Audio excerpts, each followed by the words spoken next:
Hello and welcome to a very special edition of Geshcast. The format of tonight's episode has changed somewhat from that which many of you will be expecting. And for once, this hasn't been brought about by trivial circumstances like being sent to hell or to space to review games of the past or whatever the hell that was last time. This change has been brought about by necessity, the very mother of invention. Tonight, Geshcast takes a much more serious tone. As always, I will be joined by my long-term pod husband, but tonight we will not be sat side by side as normal.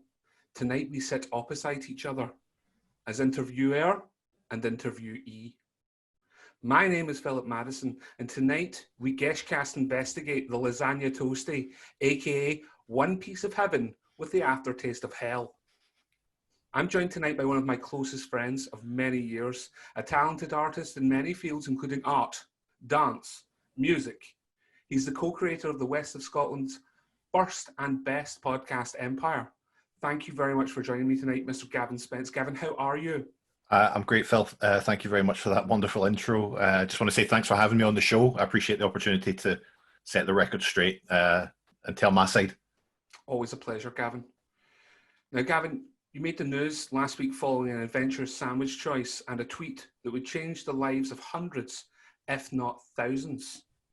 If it's not too uncomfortable for you, would you be willing to take us back to the day in question? Tell us a little bit more about what you were getting up to in the run-up to preparing what I can only imagine was what, breakfast, brunch, lunch? Well, first off, I just want to say great question. Thank you for that. It really sets the scene. I checked the time of the tweet itself, timestamped to around 2 p.m. So slightly later lunch than I'm used to. Usually I'd like to try and lunch about 12:30 to 1. I must have been caught up in either work or my exercises. So yeah, I just decided we had some leftover lasagna. I thought my wife didn't want it. I said, Gavin, stick it in between two slices of bread and stick it in the toasting machine. Let's see what happens. Now, as I understand it, the lasagna that you had made the night before, there was leftovers, as you said there. Mm-hmm. How do you respond to the accusations that have appeared that you do not love lasagna enough because you did not eat it all the night before? Well, before I answer that, thank you for that. That was a great question. This is a classic example, I think, of people not knowing the full story before they comment. You know, the leftover lasagna, that was a product of my wife having what's known as a delicate woman's stomach that evening. Now, I enjoy making lasagna, but tonight we bought that a pre-made one from Lidl. It's very tasty, and it says on the packaging it serves 4, and I think we can all agree that's not true. First of all, my wife had 1 piece. I helped myself to 2. Went to the kitchen later that night. See, there's a slice left, so I popped it on a plate, covered it up in the fridge. Because by that time, it was too late to start heating things up, start putting things in the microwave or whatever. Maybe I'd just have it the next morning if my wife didn't want it. But I'll say this, Phil, before we move on. Either you don't have any leftover lasagna, or you have some leftover. Yeah. People can't seem to decide, you know, because if you don't have any leftover lasagna, how can you be a legend like your pal Paul Agnew and have done it for years, as I've seen on Facebook? Is he making toasties with fresh lasagna? Hot and fresh out the oven? Aye, because if I'm be so bold as to introduce my own derision to the table, that's disgusting. It does seem strange, Gavin. You can't make everyone. Oh, how do you have leftover lasagna? Oh, you shouldn't have leftover lasagna. Well, how was I supposed to make this toasty? It could also be said, perhaps, Gavin, that these people who do not have leftover lasagna, maybe they're not making enough fucking lasagna. Yes, that's true, actually. I think if you make enough fucking lasagna, then you should have a little bit left over for tomorrow. Second day lasagna is better lasagna. We all know this. This is a fact. Now, if you would, Gavin, would you mind walking us through the creation process behind what the Glasgowist would go on to call the lasagna toasty? I've been experimenting with the toasting machine for quite a while. I think most things work when you put them between 2 slices of bread and put them into the toasting machine. I like doing an egg toasty, for example. I whack these into the machine. I think a lot of things are born of accidents. Great things like penicillin, or just by seeing how they go. You know, this was no exception. I think it was a great success. Absolutely, Gavin. I know it made my mouth water. And how was it? How did it taste? It was very nice. Crispy crunch of the toasted bread complemented the soft lasagna centre. I would have it again for sure. You took to social media soon afterwards, Gavin, to share your creation. Initially to spread the joy and share the word, but those smiles soon turned to unsmiles. Well put. The post was picked up by the Glasgowist Facebook group in a post which made some very substantial claims around your ownership of this bread/pasta concept. Did you expect the sandwich to create such a stir?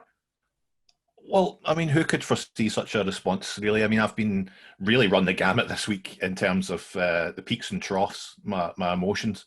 So the Glasgowist had said, Gavin from Coatbridge, that's me, by the way, has invented the lasagna toasty. Now, I personally never said I did invent this lasagna toasty. I think this might have been, if I may be so bold again, as to posit my own conspiracy theory, a nefarious way for them to drum up a bit of conversation. Interesting. Thank you. I need to ask, Gavin, the difficult question. We don't mess around here. You know that yourself. You've been on this side of the fence before. How much research did you put into seeing if anybody else had created a similar sandwich to yours before you made your own? Well, that's the most difficult question probably of the evening, and I thank you for that. I do have to say, when it comes to research, absolutely none. I'm ashamed to say that before I put leftover lasagna in a toasty machine, I hadn't checked whether someone from Clarkston had maybe done it years ago as a hangover cure, which I quote is magic. Now, Daniel Graham, George Hanna, Stephanie Temple, to name just a few, saw fit to make sure that you knew that your claim to inventing a sandwich, that claim itself made by somebody else, not yourself, they needed to take the time out of their busy day to tell you that you did not invent the thing that you said you didn't invent. How does that make you feel? Literally about 2 inches fucking tall, Phil. You can see on the video here, if you're watching the video version, about 2 inches tall. About 2 inches. It's great that these people feel bold enough to post their objection to me saying something I didn't say. But I feel like you read the headline, then my post, you'll see that I am the biggest media victim since Princess Diana. I think that's fair. Now, Polly Simpson was so hurt by your post. Your post that was co-opted and used by a Facebook clickbait group for idiots to comment on, that he had this to say: Gavin from Coatbridge didn't invent shit. I hope he enjoys his 15 minutes of fame. Now, the hard question, Gavin, once again, do you think these brave Facebook users deserve some kind of compensation or cash reward? I mean, I do believe they've been misled, and I feel sorry for them. But in no way do I feel responsible for it. I think the Glasgowist needs to take a long look at itself and how it manages its headlines. I'd say each person in the comments deserves at least high street vouchers up to about 15 quid, depending on how wrong they were. I think it's fair. And Gavin, did you enjoy your 15 minutes? I mean, there was highs and lows. Again, people sending you the link saying, look, you're blowing up Facebook. And you go on there and there's like maybe about 300 likes. And you're like, well, to you, that's blowing up. You know what I mean? So it was nice again to maybe hear from people that you kind of cut out of your life because they go on things like Facebook groups.